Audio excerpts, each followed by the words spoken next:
into the general fund from the DDA.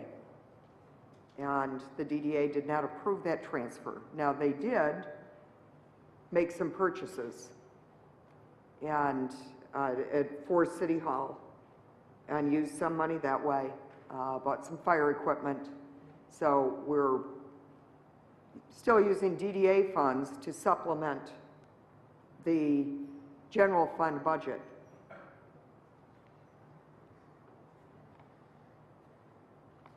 When you look at what's been happening in the last few years, our revenues are way down, and we can't just say we want $2 million from the state and hope that we're going to get that $2 million. And I would like an opportunity to speak with the department heads whose budgets are being cut and get their feedback on some of this.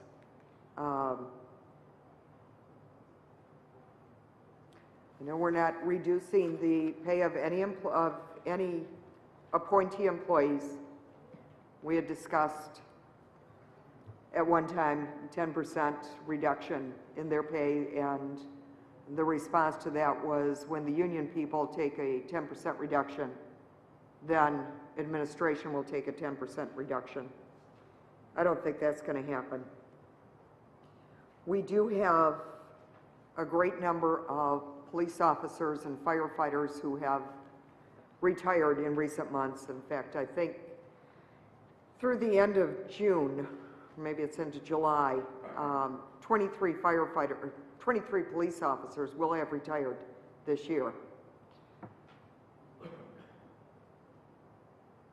And to my knowledge, we're not replacing those. I'd like an opportunity to speak with Commissioner Green to know exactly what his plan is when we have that many retirements in a short period of time, 6 months.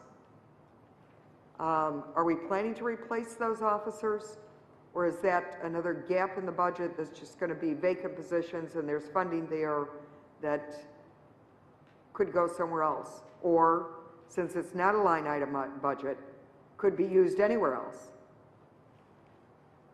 That concerns me. I am concerned about, I know we have at least 9 firefighters who have retired since January. And we don't have an indication what's happening there. Are we replacing those firefighters? Are we going to bring it back up to the 118 or 120 so that we have sufficient personnel to maintain the services to the community? 2 of our DPW workers have been given layoff notices. We're reducing the pay of those people who do perform the services, do the actual labor for this city. In the meantime, we're increasing, in some instances, the pay of the administrators, those up on top. I have a problem with that. We have to make cuts, and those cuts have to come from the top. Cutting supplies, cutting postage, if they weren't used last year and the department can say, I really don't have a need, we have a departmental budget, not a line item, so I built in a little bit of extra so I could play with it. You know, you council people, you're not going to watch that anyway.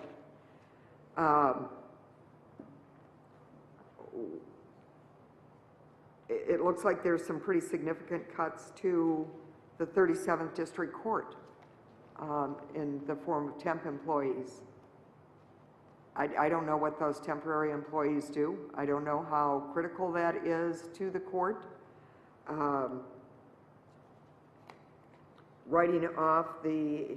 Reducing the write-off of delinquent personal property taxes. I don't know what the basis is for that. How do we reduce that? What meaning does that have? Does it affect actually the revenue expense, or does it more affect the balance sheet of the city. The reduction of insurance and bonds by $50,000. I don't know what insurance, what bonds we're reducing. Where is that coming from? He said that there's a lot of questions here. And I wrote like crazy to try to get it all down, and here it is all typed up. That would have saved me some cramping in the hand if that had just been shared. So when we talk about transparency, and we're told everything's transparent, well, why didn't all 9 of us have this? Even if it came this afternoon, it would have been helpful. I don't see the transparency. Last year I proposed drastic cuts. And I would make those same proposals this year, but it falls on deaf ears. I don't know what to say. This whole adjustment depends on $2 million coming from the state on a plan that the legislature has not approved, and we have no idea what's going to be happening. None at all.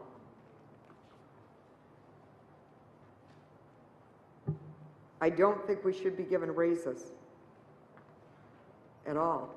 Mr. Bacamino, during our committee of the whole, suggested reducing the Parks and Rec millage and increasing the general fund millage, but that's no longer apparently an option.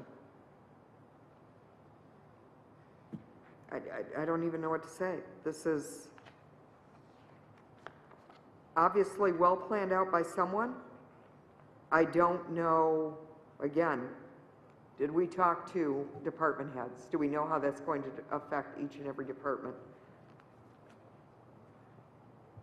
And how does laying off DPW workers affect the services that are going to be coming to the city?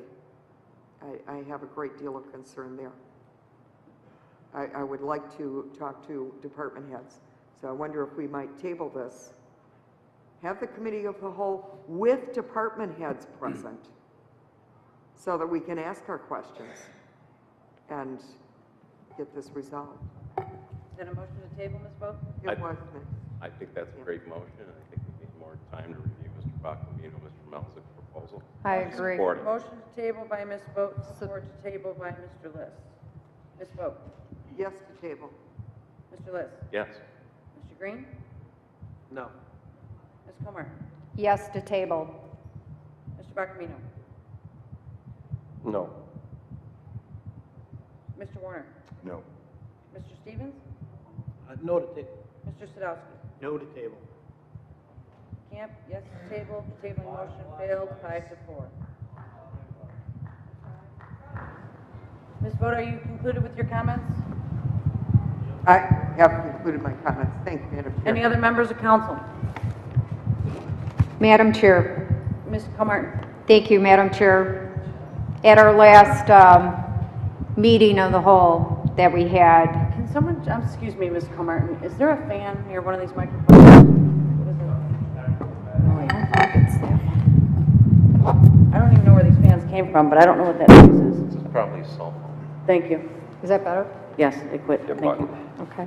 Thank you, Madam Chair. We had a committee meeting of the whole, and we were all discussing different venues, and Ms. Camp brought up a whiteboard and, you know, having some more working sessions and going over everything and trying to, but the comments seemed to be just part of council. No one else made any input, and today we get handed a piece of paper with everything very detailed, and have to take a recess to read it. I mean, we talk about honesty and transparency and $50 every meeting. What about a budget? What's the difference of not being transparent with this? We talked about major and local roads especially. We've got a surplus funds that we could put forward. We've got some funds that have been going to tree trimming in parks and recs that we can initiate and start a fund dedicated for residential roads. There's got to be a plan that we can put in place and work with Mr. Shadig and other people and have like a committee and discuss the roads and have an ongoing fund. We need something that is definitely going to deal with that. It's only getting worse. I mean, to have the amount of money that we have in there, and we're talking about raises and laying off people, and I don't know. Originally, we talked about all taking pay cuts, starting here, making it. I don't see that here. We said we were going to initiate that, set that forward, because the statement was made, if everybody starts to take a raise, the mayor would take one, all his department heads, everybody would take a cut. It's going to be the inevitable. Yes, we have a great bond rating right now. We're expecting, with the falling house values, we're expecting some more. There isn't a day that I don't have a phone call that comes to the office that talks about someone losing their house or losing their job. We have some teachers that just recently lost their jobs. I got a phone call. The guy had lost his job. He was on unemployment. He said, I'm calling you because my wife, you know, this week is her last week. She lost her teaching job because of the cutbacks. So it is a vicious circle. Unfortunately, it affects our property values. We need to look at roads and deal with that. There are ways that we can pull funds from different values. We have the administrative fee. There are areas in that we could pull it right from the housing area, our private housing. We've got a fund there where we have an administrative fee that could be put into a system. We have to start putting money aside for these repairs and patches that we're going through.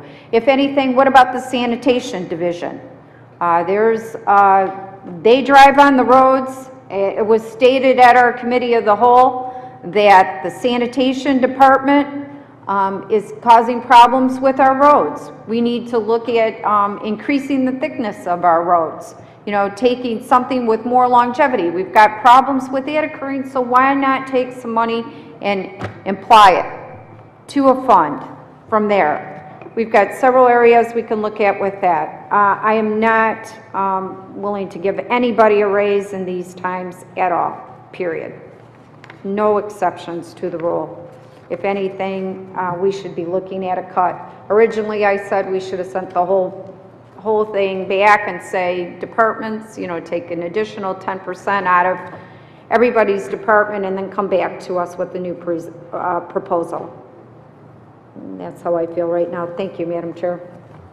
Any other members of council with comments? Yes, ma'am. But I'll defer if anybody else. Is there anybody else that hasn't commented for the first time that cares to comment? Mr. List. Thank you. Thank you, Madam Chair, for the floor. It's really hard to come up with a word to describe what's going on here right now. Disheartening, disingenuous, incompetent.